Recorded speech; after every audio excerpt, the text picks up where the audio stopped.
เห็นแล้วจนดื่มพูดชิปดิโอ้ยเนาะอย่าท่วงอย่าท่วงให้แต่ว่าไปเดี๋ยวไปนอนนะ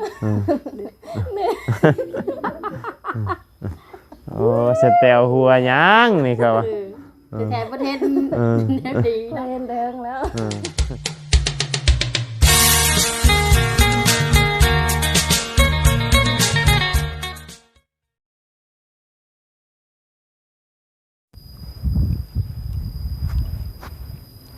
ฝนตก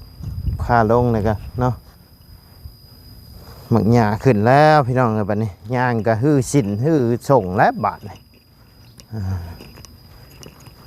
เปิดคลิปเปิดภาพมาเมื่อนี้ก็ยังบ่ได้ไปทางใดเด้อเนาะพี่น้องเลยพอดีว่าทางบ้านเพิ่นเฮ็ดบุญแจกไอ้ายของแม่เฒ่าว่าไล่เนาะนี่พี่น้องเลยเพิ่นหากำลังตั้งเพิ่นแจกข้าวแจกหยังแล้วเนาะพี่น้องเลยแล้วเรียบร้อยเป็นคอของแม่เฒ่านะเอาเนาะพี่น้องเลยเดี๋ยวมาเลาะเบิ่งทั้งวัดทั้งบ้าก่อนพี่น้องเลยเห็ดก็จังว่าแล้วบันดงบันไดเนาะพี่น้องเลย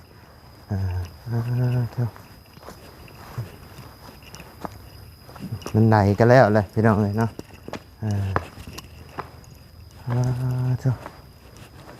3 พังพี่น้องเลยทางนี้แล้วก็ในฮัทเนาะพี่น้องดูแจนั่นนะโอ้หามขึ้นมาไว้เลยเนาะหามขึ้นมาไว้เทิงเลยนี่กับพี่น้องคักพี่น้องเดือแต่ใส่ลูกติ้งเนาะเดือใส่ลูกติ้งแล้วก็ติดกะโลเนาะพี่น้องเลยเอาก่อนอื่นจะกลับทักทายสบายดีเด้อพ่อแม่พี่น้อง FC เบิร์ดสุขูสู่คนเนาะเพราะว่าอยู่ในและต่างประเทศกะยินดีต้อนรับเข้าสู่ช่องบ่ไรพะลุยคือเก่าเนาะพี่น้องกะลงคลิปอาจสิซ่าเนี่ยเด้อเนาะพี่น้องเอ้ยมื้อนี้กะพอดีว่าทั้งบ่ไรกะอยู่ครบอยู่งานหม่องที่เพิ่นเฮ็ดบุญแจกข้าวหาทั้งพระเฒ่าและเนาะพี่น้องเอ้ยก็ได้มานอนตื่นช่วยแน่เนาะพี่น้องเมื่อยเนาะบ่ได้ว่านอนตื่นนั่นแหละเมื่อนอนแจ้งเนาะพี่น้องเพื่อเพิ่นแล้วเวียกแล้วงานเนาะพี่น้องก็เลยไปซอยเวียกซอยงานไปนั่งครบนั่งงานน้ำเพิ่นนั่นแหละพี่น้องเพราะว่าทั้งพ่อเฒ่าแม่เฒ่าเพิ่นก็เฒ่าแล้วเนาะพี่น้องเพิ่นไปก็สุขภาพบ่ค่อยแข็งแรงก็บ่อยากให้เพิ่นอยู่กลางค่ำกลางคืนให้เพิ่นพักเพิ่นพรเนาะพี่น้องมีแต่ว่าทางบ่ไรกับเมียนี่แหละเนาะเบียกงานแต่ละหม่องละบอนก็มีแต่บ่ไรกับเมียเนาะแต่บ้านส่วนใดช่วงนี้ทางบ่ไรก็บ่ได้คอยอยู่ว่านอยู่หยังเนาะมีเบียกมีงานก็หลักๆก็คือเมียเนาะพี่น้องเป็นเบียกเป็นงานในบ้านก็เนาะ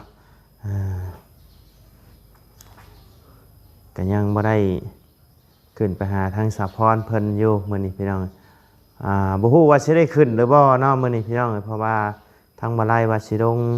ไปซิโนก่อนพี่น้องลงไปซิโนก่อนเนาะ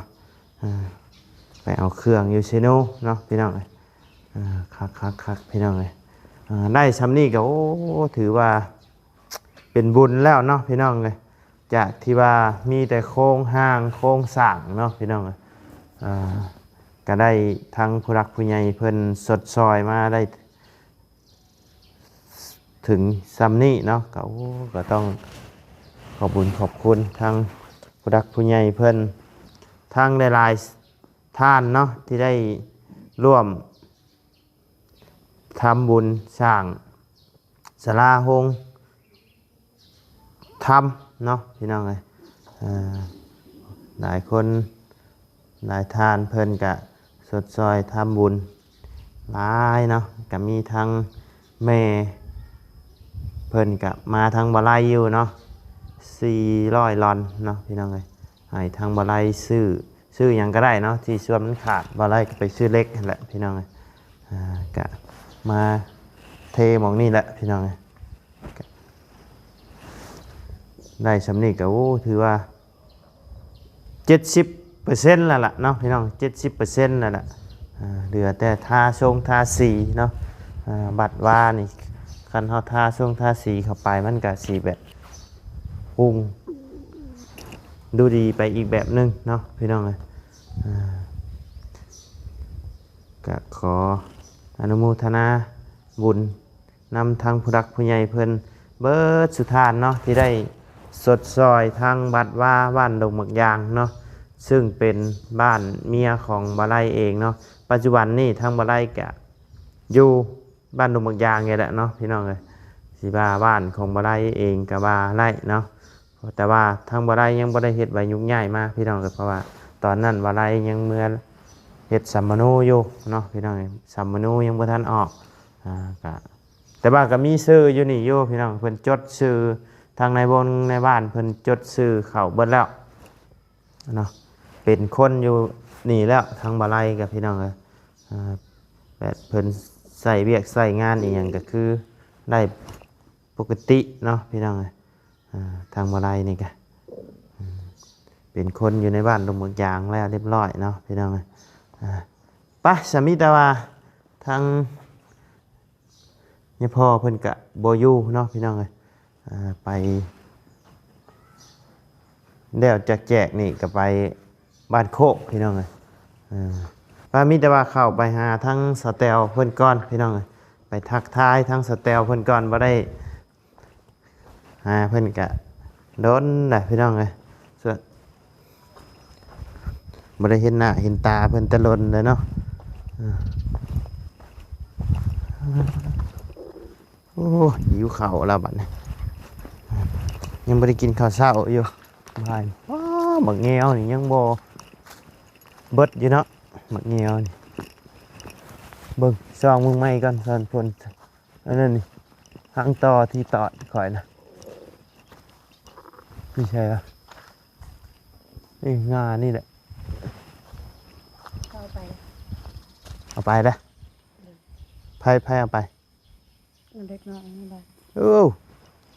เรียบร้อยพี่น้องไงเด็กน้อยเพิ่นมาแก้แค้นไหนว่าไล่เรียบร้อยเลย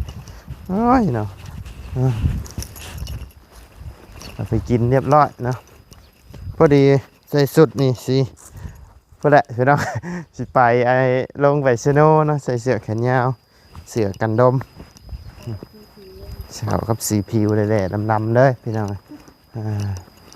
สเตลนี่อยู่บ่สเตลนี่เนาะอึ๊บหัวบัดพี่น้องเลยเพราะว่ายังบ่มีประตูเนาะต้อง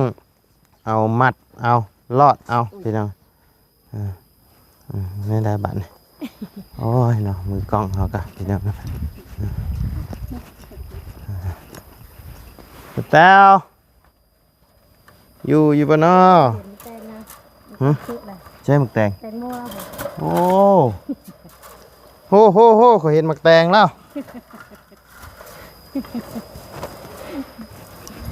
แล้วก็น่าจะ ก็ใช่สบายดีเด้อสเตลเด้อเท่าอย่าไปซี่รายเด้อเน่าเลยเน่าได้หน่วยบ่เห็นบ่เพิ่นว่าคันหมักแตงกำลังออกคันเฮาไปซี่ไปอย่างนี้มันสิเน่าบ่แม่นบ่ไปซี่ไปบ่เน่าบ่อีหยังจะเน่ามึงปอใหญ่พักบัวมาพี่ละบัดนี้อุ้ยเนาะพี่น้องพวกแทบสิบ่มีหม่องย่างเลยบัดนี้มาแต่คนแล้วก็ตู้เฮือนแล้วนอนเบิ่งหนังมาแต่หม่องเฮือนบุญนี่บ่เฮือนแจกนี่พี่น้องข้อยก็หาสิพื้นข้อยก็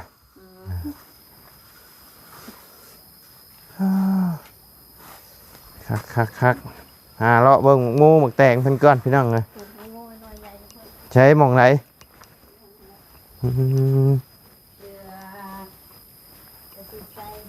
ใช้พี่ใช้มาบัดนี้ใส่ข้างเลยเท่าพี่น้องเลยแทบสิบ่ให้มีซ่องบ้างบ่มีหม่องบ้าง โอ้เห็นแล้วค่อยซี่ได้บ่นี่ฮะ สิเอา มันสิหนาวบ่เออสแตลบ่ให้ซี่พี่น้องก็มีแต่ว่ามาจี้เบิ่งอยู่พี่แหละโอ้ยังบ่ทันชุกหรอกอันนี้สิใหญ่ยังบ่ทันใหญ่เต็มที่อยู่นี่นะป้าผู้หมักพริก สนใจกกมึงเล่นบ่มาปลูก เฮ้อใช้กุ๊กเล่น ได้นะมาปลูกบ่ คักอยู่ได้นี่เดี๋ยวเขา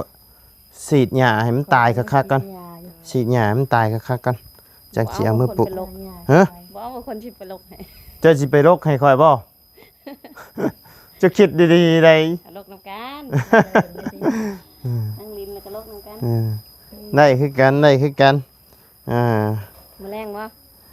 มันบ่มีโรคแล้วมันตายหมดเลย โอเคมาแรงไปเด้อข่อยสิซื้อแนวมาเฮ็ดสุกินอยู่เฮือน ไป แต่ว่าข่อยสิลงเชนูอยู่ตอนนี้พาเมียไปเที่ยวกัน บ่มีฝากละ บ่เป็นหยัง ไปเที่ยวเพิ่นว่า พาเมียไปเที่ยวกัน วายเยอะสิโตงาม อ๋อพาไปเอาเครื่องสเตลเลยไปเอาเครื่องอยู่เชนูกัน 500นี่ก็สิ โอ้ย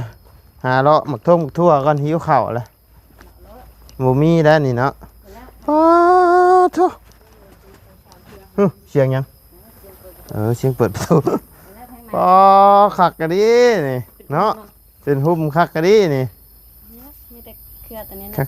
คักพี่น้อง กำลังเป็นดอก กำลังเป็นหลอกบักหุ่งเป็นหมากแล้วบ่ เจ้าน้อยก็โมว่าโอ้ใหญ่ บ่ได้ใหญ่แล้วมันข่อยผู้ บ่บุญ ของว่าบุญบัดนี้โอ้ย ก็โม บัดนี้มึงแน่นี่มาเบิ่งนี่ของว่าบุญเพิ่นน้อยก็หมู่บัดนี้โอ้ของข่อยเกือบซ้ำของเจ้าเลยได้บัดนี้ อันนี้เป็นตัวแม่ใช่บ่เป็นแม่ นี่ของข่อยของว่าบุญเฮ็ดฮะ บ่บุญปู โอ้ยว่าบุญเอ้ยเจ้านี่ปลูก นี่แหละ นี่เป็นตัวผู้แฮมนี่ว่าบุญเด้ย ตัวแม่แล้ว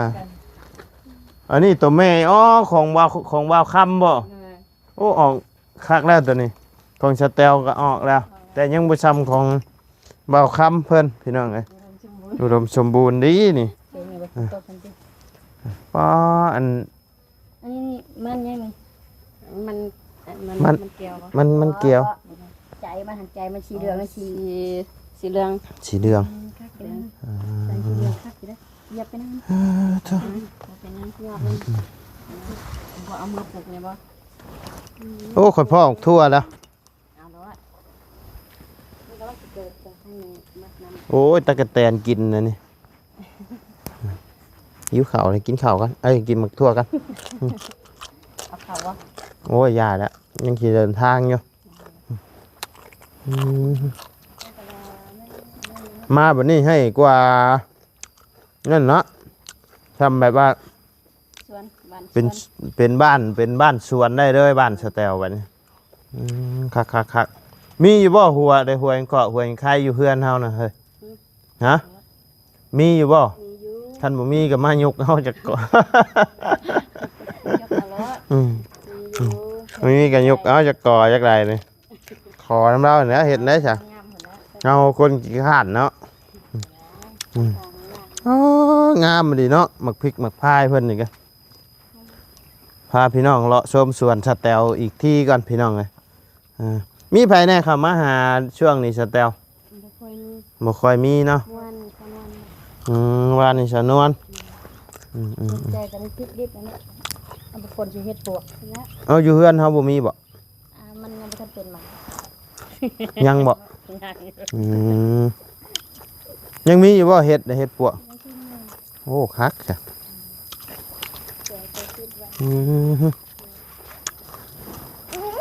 เอ้าอิหยัง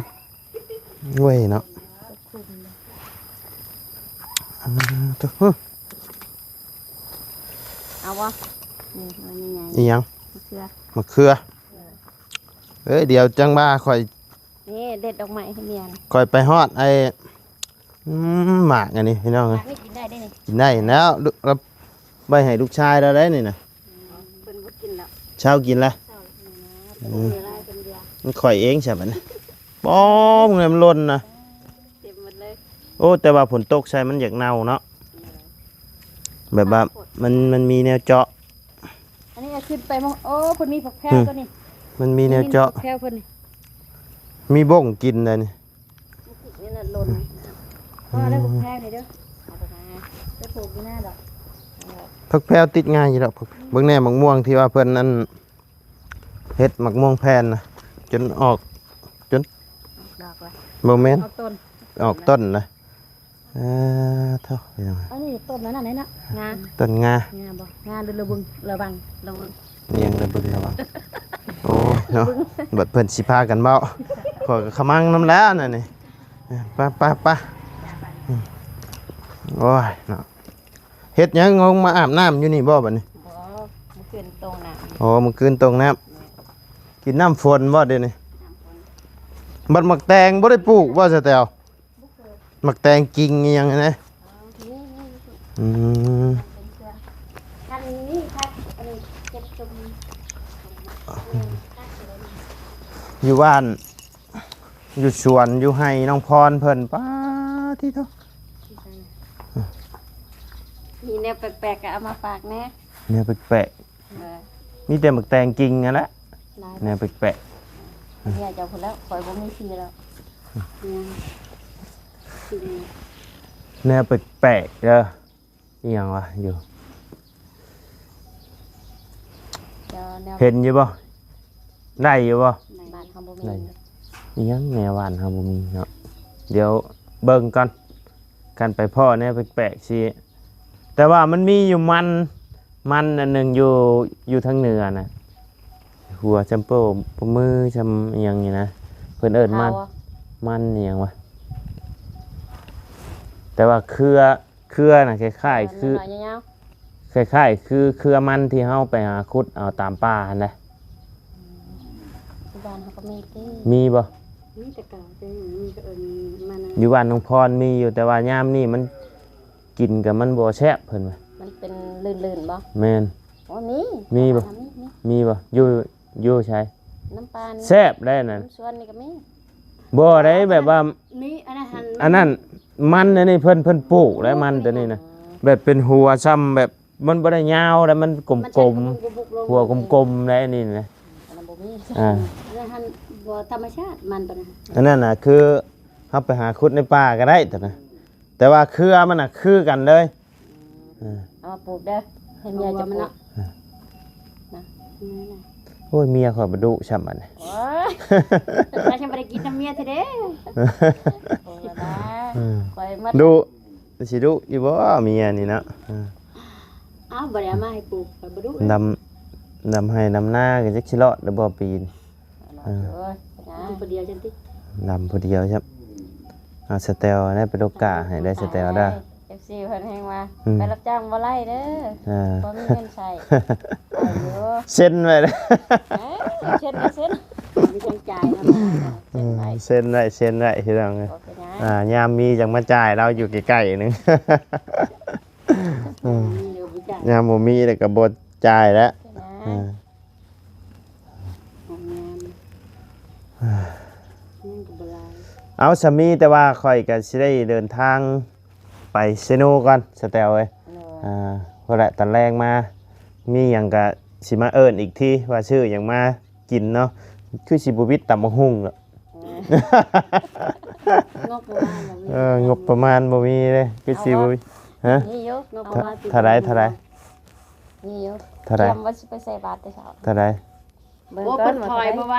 านมันชื่อเนี่ยเพิ่นหมดเท่าไรก็หมด 2,000หมด 2,000เพิ่นเมาแพบ เฮ็ดหยัง เพิ่นมาเพบเพิ่นมาแป้งจ้อนทุกพวกช่างแล้ว ไป เสีย10บ่ฮอดดอก ฮะ เงินพาเพิ่นไป เท่าไหร่ ช็อปซี่ได้ อ๋อพาเพิ่นไปช้อปปี้ ซื้อแพบเตรียมไว้จักหน่อยฝนตกฟ้าลงทางเปื้อนบ่มีคนพาไป เท่าไรเบิด อันนี้บ่ อืม จัก เอาเก็บไว้ให้ไอ้สิใช้ซื้อขนมซะ บ่เก็บเงิน ใช้เพิ่นไปใช้เด่น นอน นอนบ่เออ ว่าสิไปใส่บาตรบ่ทันซ้ำ บ่ทันบ่เช้า บ่ อืม ตื่นแต่เช้าอยู่ครับไปบ่ทัน เพราะว่ามัน